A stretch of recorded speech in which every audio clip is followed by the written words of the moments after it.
ओम नमः शिवाय। दोस्तों, हर हर महादेव। आज की वीडियो में रवि प्रदोष व्रत कथा का श्रवण करने जा रहे हैं।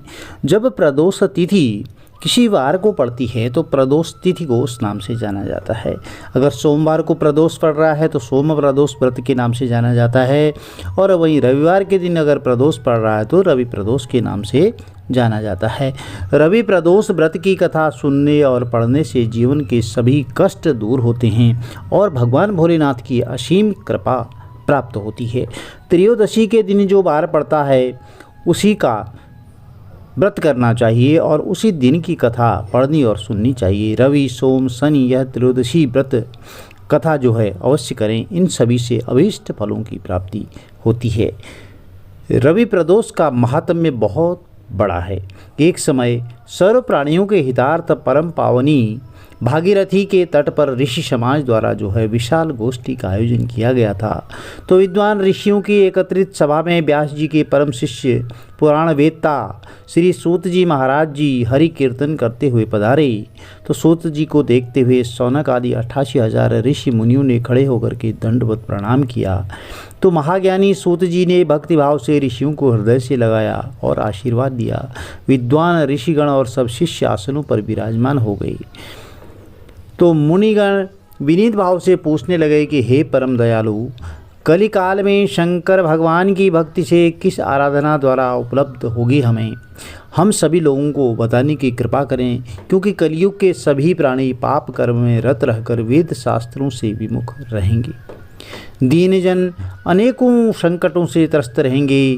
तो हे मुनि श्रेष्ठ, कलिकाल में सत्कर्म की ओर और किसी की रुचि नहीं होगी। जब पुण्य क्षीण हो जाएंगे तो मनुष्य की बुद्धि जो है असत्य और बुरे कर्मों की ओर खुद ही खुद प्रेरित होगी, जिससे दुर्विचारी पुरुष वंश सहित समाप्त हो जाएंगी। इस अखिल भूमंडल पर जो मनुष्य ज्ञानी होकर की ज्ञान की शिक्षा नहीं देता, उस पर परमपिता परमेश्वर कभी प्रसन्न नहीं होते हैं। हे महामुने, ऐसा कौन सा उत्तम व्रत है जिससे मनोवांछित फल की प्राप्ति होती है? आप कृपा कर बताएं। ऐसा सुनकर दयालु हृदय श्री सूत जी कहने लगे कि हे श्रेष्ठ मुनियों और शौनक जी, आप धन्यवाद की पात्र हैं। आपके विचार सराहनीय एवं प्रशंसनीय हैं। आप वैष्णव अग्रगण्य हैं, क्योंकि आपके हृदय में सदा परहित की भावना रहती है। इसलिए हे शौनक आदि ऋषियों, सुनो, मैं उस व्रत को तुमसे कहता हूँ जिसके करने से सब पाप नष्ट हो जाते हैं। धन बुद्धिकारक, दुख विनाशक, सुख प्राप्त करने वाला, संतान देने वाला, मनोवांछित फल प्राप्ति कराने वाला यह व्रत तुमको सुनाता हूँ, जो किसी समय भगवान शंकर जी ने सती को सुनाया था। और उनसे प्राप्त यह परम श्रेष्ठ उपदेश मेरे पूज्य गुरुजी ने मुझे सुनाया था, जिसे आपको समय पाकर शुभ बेला में मैं सुनाता हूँ। बोलिए शंकर भगवान की जय, गणपति गजानन महाराज की जय, पार्वती मैया की जय। प्रिय भक्तजनों, हमें कथा को सच्चे भाव से, सच्चे मन से, हृदय से श्रवण करना चाहिए, जिससे हमें मनोवांछित फलों की प्राप्ति होती है। चलिए कथा आरंभ करते हैं। श्री सूत जी कहने लगे कि आयु वृद्धि स्वास्थ्य लाभ हेतु त्रयोदशी का व्रत करें, और इसकी विधि विधान इस प्रकार है कि प्रातः स्नान करके आप निराहार रहकर शिवमय हो जाएं, शिव ध्यान में मग्न हो जाएं और शिव मंदिर में जाकर के भगवान शंकर की पूजा करें। पूजा के पश्चात अर्धपुण्य त्रिपुंड का तिलक करें, बेलपत्र चढ़ाएं, धूप दीप अक्षत से पूजा करें, ऋतुफल चढ़ाएं, ओम नमः शिवाय मंत्र का जाप करें और ब्राह्मण को भोजन करा करके यथाशक्ति जो है उनको दक्षिणा दें। सत्य भाषण करना परम आवश्यक है। तो इस तरह से आप पंचोपचार षोडशोपचार भगवान भोलेनाथ का पूजन करें और मौन व्रत भी धारण कर सकते हैं। और ओम ह्रीं क्लीं नमः शिवाय स्वाहा इन मंत्रों से आहुति दे सकते हैं, छोटा सा हवन कर सकते हैं। इससे अभीष्ट फलों की प्राप्ति होती है। व्रती को पृथ्वी पर शयन करना चाहिए, एक बार ही भोजन करें और इससे सर्व कार्य सिद्ध होते हैं। यह व्रत जो है सर्व सुख देने वाला, आरोग्यता देने वाला होता है। यह व्रत सभी मनोरथों को पूर्ण करता है। हे ऋषिवरों, यह प्रदोष व्रत जो मैंने आपको बताया, किसी समय शंकर भगवान जी ने सती जी को यह बताया था और वेद व्यास मुनि जी ने मुझको सुनाया था। तो शौनक आदि ऋषि बोले, हे पूज्यवर महामते, आपने यह व्रत परम गोपनीय, मंगलप्रद, कष्ट निवारक बतलाया है। कृपया यह बताने का कष्ट करें कि यह व्रत किसने किया और उसे क्या फल प्राप्त हुआ। तो श्री सूत जी बोले, हे विचारवान ज्ञानियों, आप शिव के परम भक्त हैं। आपकी भक्ति देख करके मैं व्रती पुरुषों की कथा कहता हूँ। एक गांव में अतिदीन ब्राह्मण निवास करता था। उसकी साध्वी स्त्री प्रदोष व्रत किया करती थी। उसे एक ही पुत्र रत्न था। एक समय की बात है, वह पुत्र गंगा स्नान करने के लिए गया। दुर्भाग्यवश मार्ग में चोरों ने उसे घेर लिया और वे कहने लगे कि हम तुम्हें मारेंगे नहीं, तुम अपने पिता के गुप्त धन के बारे में हमें बतला दो। तो बालक दीन भाव से कहने लगा कि बंधुओं, हम अत्यंत दुखी और दीन हैं, हमारे पास धन कहाँ है। तब चोरों ने कहा कि तेरी इस पोटली में क्या बंधा हुआ है। तो बालक ने निसंकोच कहा कि मेरी माँ ने मेरे लिए रोटियां दी हैं। यह सुनकर चोरों ने अपने साथियों से कहा कि साथियों, यह बहुत ही दीन दुखी मनुष्य है, इसलिए हम किसी और को लूटेंगे। इतना कहकर चोरों ने उस बालक को जाने दिया। बालक वहाँ से चलते हुए एक नगर में पहुँचा। नगर के पास एक बरगद का पेड़ था। वह बालक उसी बरगद के वृक्ष की छाया में सो गया। उसी समय उस नगर के सिपाही चोरों को खोजते हुए उस बरगद वृक्ष के पास पहुँचे और बालक को चोर समझ करके बंदी बनाकर राजा के पास ले गए।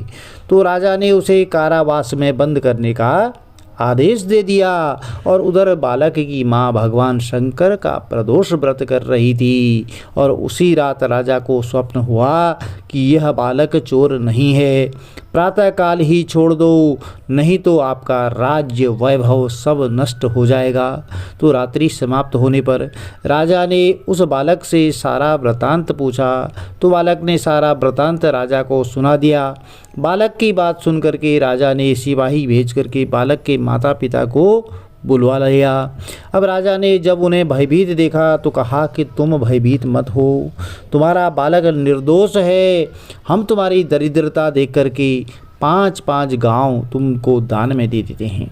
सो भगवान भोलेनाथ की दया से ब्राह्मण परिवार अब आनंद में रहने लगा।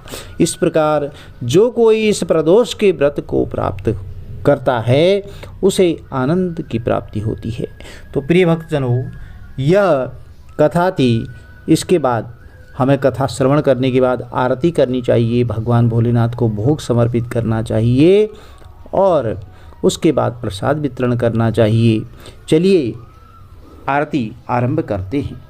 ॐ कर्पूरे गौरं करुणावतारं संसारसारं भुजगेन्द्रहारं सदा वसन्तं हृदयारविन्दे भवं भवानी सहितं नमामि। ॐ जय शिवे ओंकारा, बोले हर शिवे ओंकारा, ब्रह्मा विष्णु सदा शिवे हरिदांगी धारा। ॐ जय शिवे ओंकारा, एकानन चतुरानन पंचानन राजे, बोले पंचानन राजे, हंसासन गरुड़ासन वृषवाहन साजे। ओम जय शिवे ओंकारा, दो भुज चार चतुर भुज दस भुज अति सोहे, बोले दस भुज अति सोहे। तीनों रूप निरखता त्रिगुणारोप निरखता त्रिभुवन जन मोहि।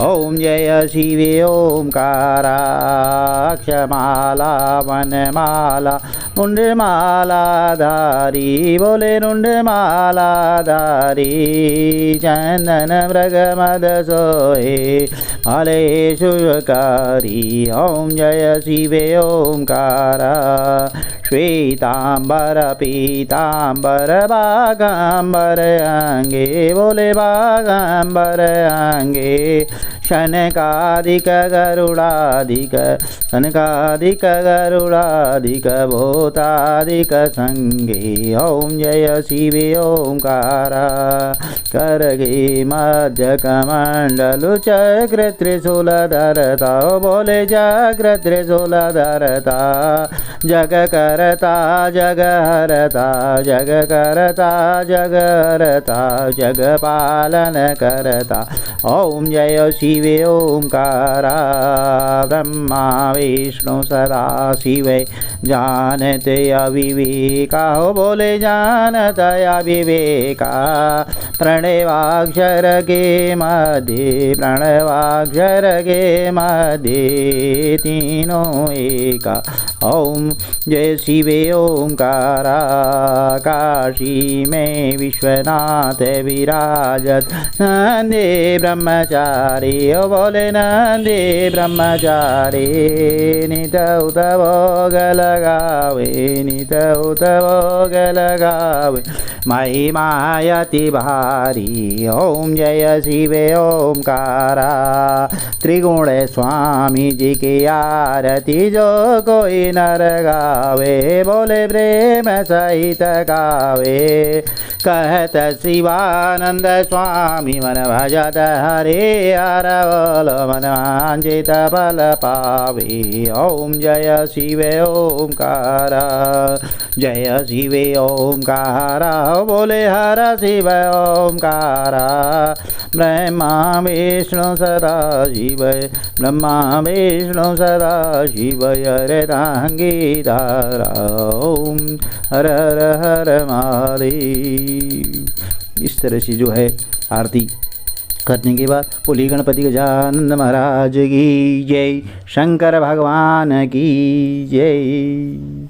आरती शीतलीकरण करें और भोग प्रसाद भोग लगाएं, प्रसाद सब में वितरित करें, जय घोष करें।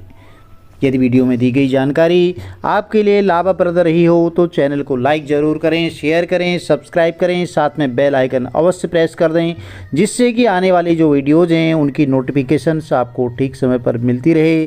भगवान भोलेनाथ का आशीर्वाद आपके परिवार में सदैव बना रहे।